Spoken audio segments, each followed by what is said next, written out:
Hindi tayo magkakatiwalaan dito. 24 lang tayo, Mr. President. Tumayo po ako rito dahil masama po ang loob ko. I really felt insulted. Senator Jinggoy Estrada is recognized. Thank you, Mr. President.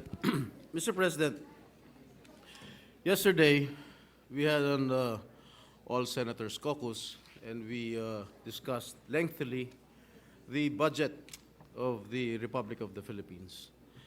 And just before we entered this august chamber, much to my dismay and much to our dismay, there was a news report that identified 8 or 9 senators, and there were names on that list.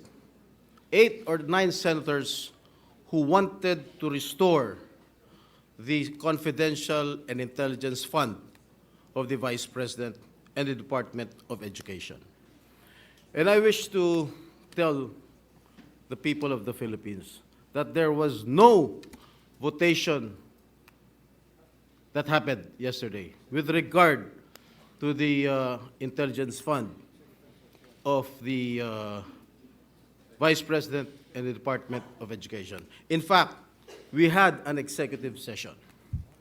And I do not know who of our colleagues who scooped or leaked our conversation to this media outlet. I have been a senator here for more than 10 years. And this is the first time that I encountered a scoop or a leakage. I do not know. I do not want to name names. This is a violation of our rules. And the majority floor leader will expound it later. Mr. President, we discussed lengthily for almost 2 hours the schedule, etc., of the budget of the Republic of the Philippines. We never touched or we never voted with regard to all the intelligence fund or confidential fund. In fact, we agreed unanimously to remove all the confidential and intelligence fund, not only that of the Office of the Vice President, including not only that of the Department of Education, but all security or civilian agencies na merong confidential and intelligence fund. Mr. President, nawala. I will just read.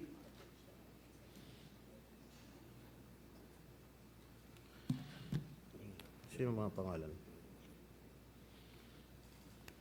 First on the list, Senator Robin Padilla, Christopher Bongo, Ramon Bong Revilla Jr., Ronald Bato de la Rosa, Jinggoy Estrada, Lito Lapid, Francis Tolentino, and Cynthia Villar. They are putting us in a bad light, and I condemn this. And I take offense on this. Nakalagay pa, Senator Pia Cayetano is said to be supportive of reinstating Duterte's confidential funds if she can justify the need for them. This is not true. And I hope Senator Pia Cayetano will agree with me.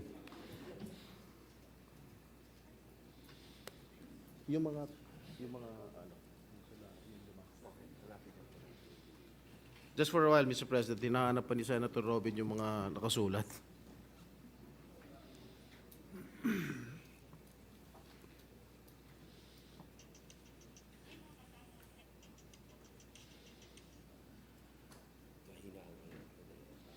Mahina raw yung wifi.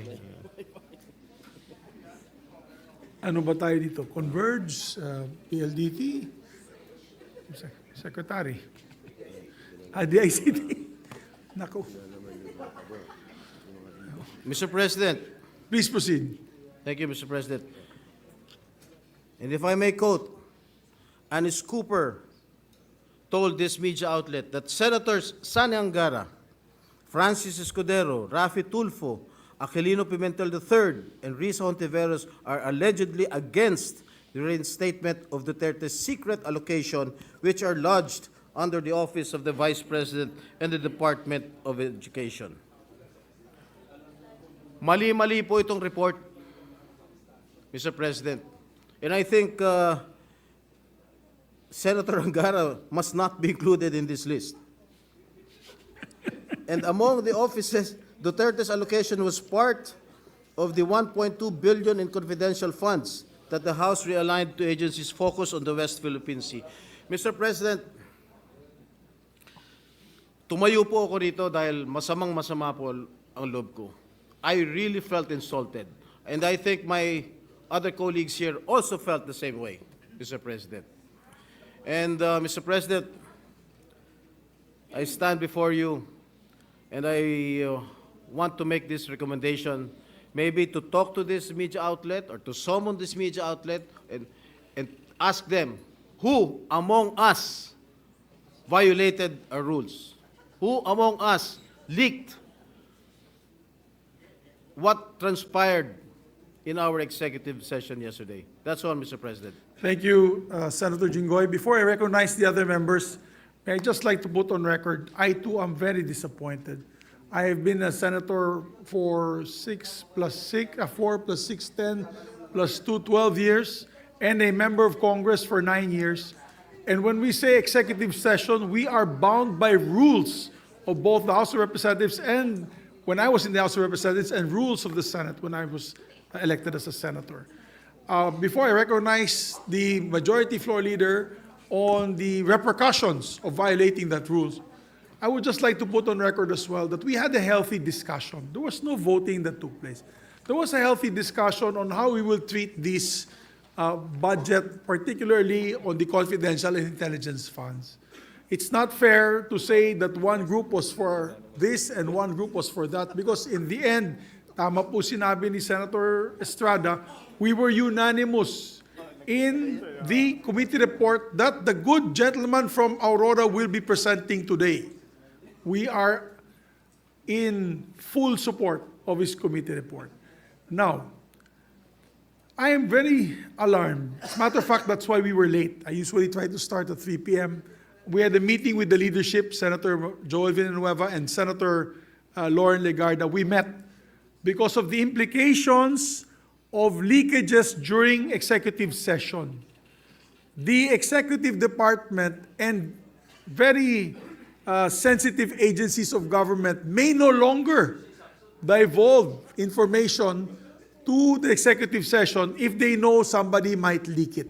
That's why I take this very strongly, and I make sure, and I told the majority floor leader that I even called up Senator Nancy Binay because she is the head of the Ethics Committee, that we have to send a very strong signal that this shall not happen again.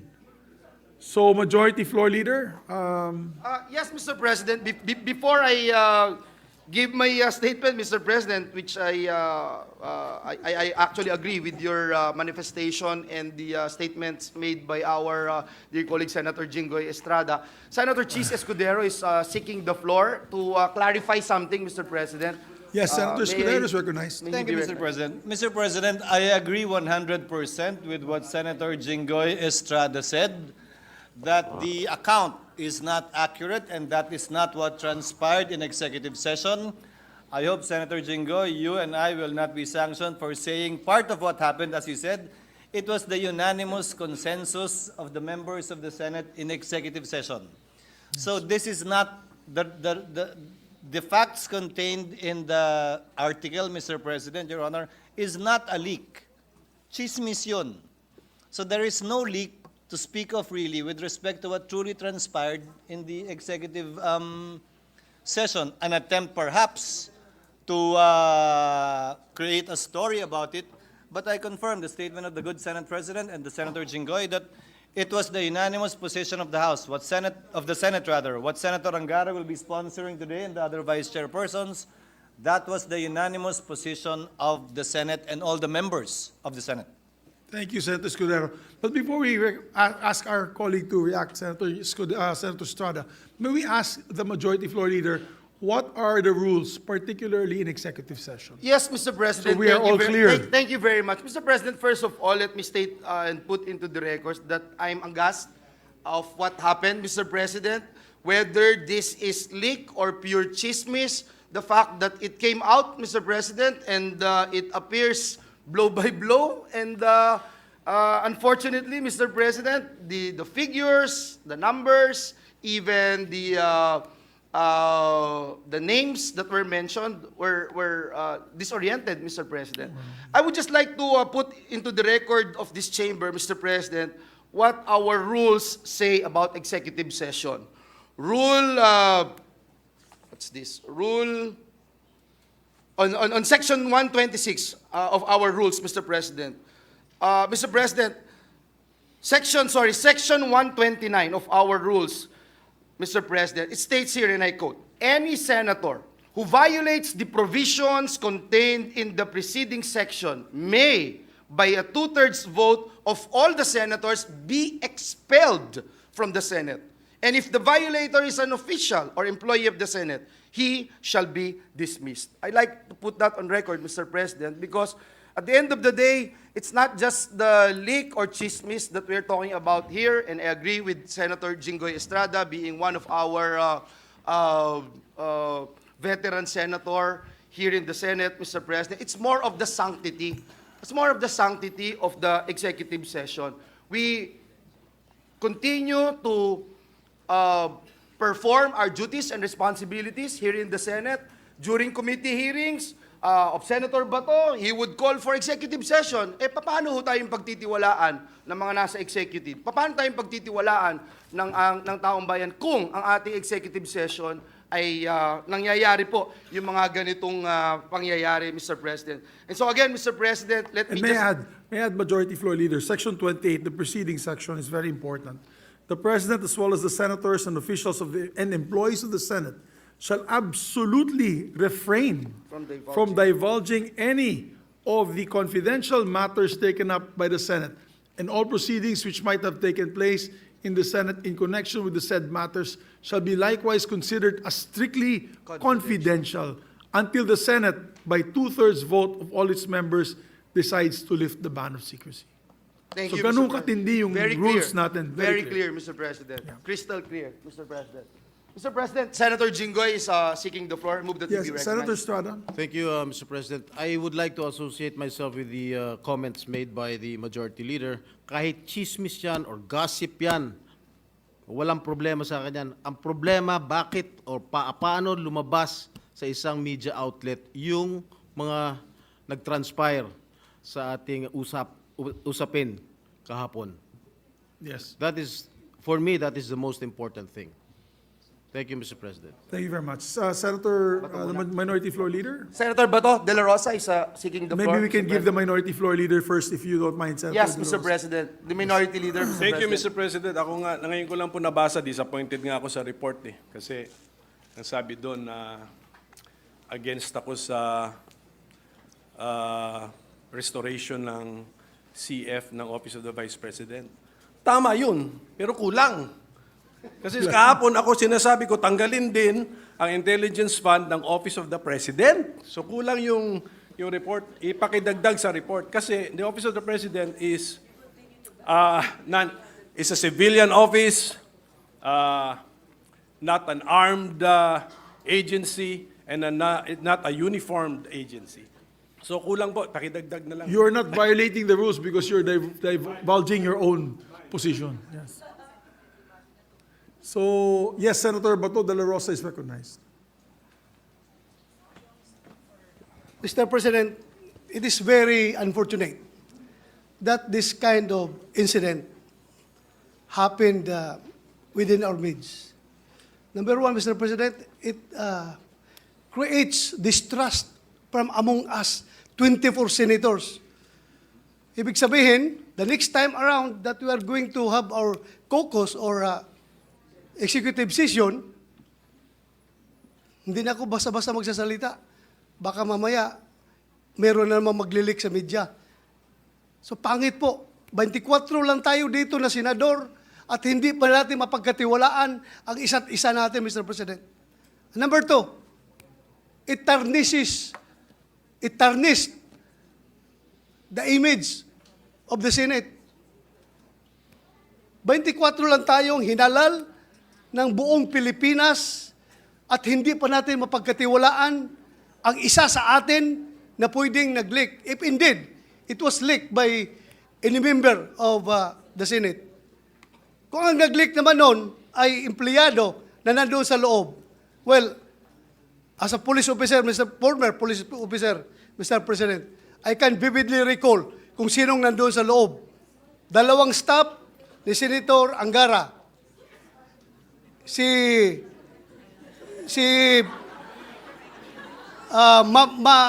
Mavic, Oh, Attorney Mavic. Attorney Mavic. At may isang kasama si Attorney Mavic na babae.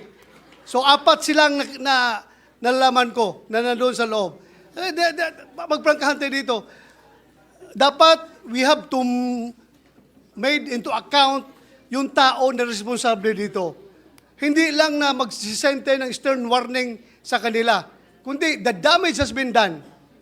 Lumabas na yung balita niya, nasira na kung sinong dapat masira, but I don't care kung masira ang reputasyon ko. Ang sa akin lang, ma-preserve yung ating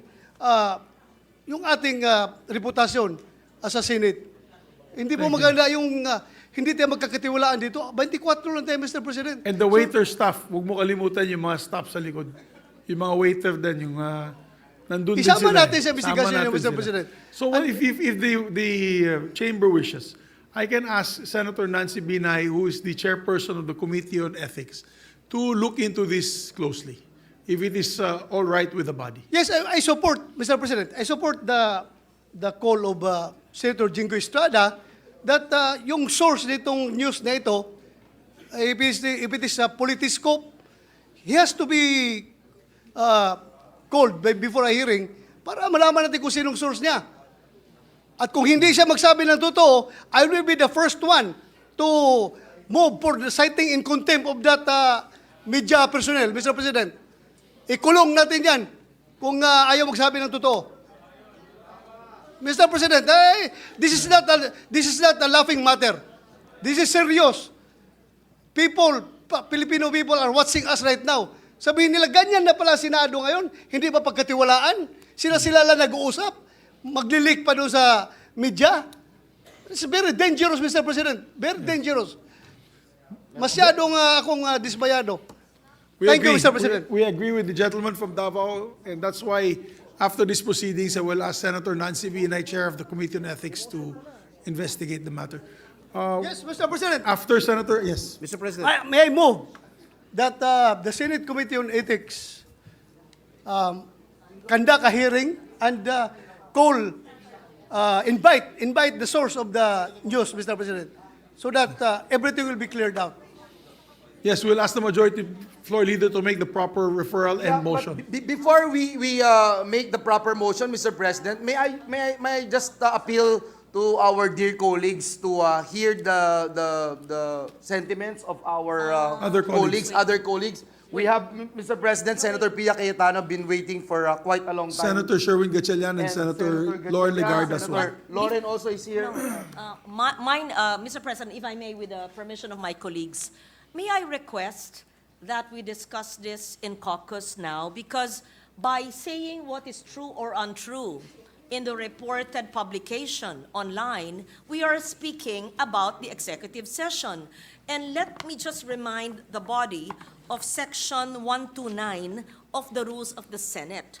It is not even a matter of whether it's published online or hard copy. The mere divulging the executive session minutes or any part of it who violates all the provisions in the executive session contained in the preceding sections by 2/3 vote may be expelled from the Senate. It is a very serious violation, Mr. President, by a senator or an officer or a staff in Rule, what is this? 129.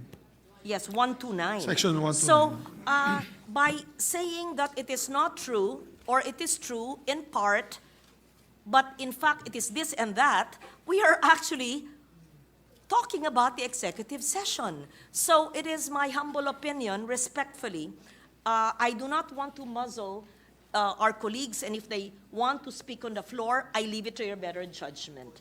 But many of us feel strongly about this, and I respect the right of Senator Estrada for standing on the floor. But if we are going to speak about each and every line which was published, whether it is true or not, with all due respect to the publication which I've not read, may we discuss it in caucus in relation to 129 rule of the Senate. That is my humble suggestion. But I leave it to the members of the Senate if they want to speak about it in session. Thank you, Yes. Mr. President.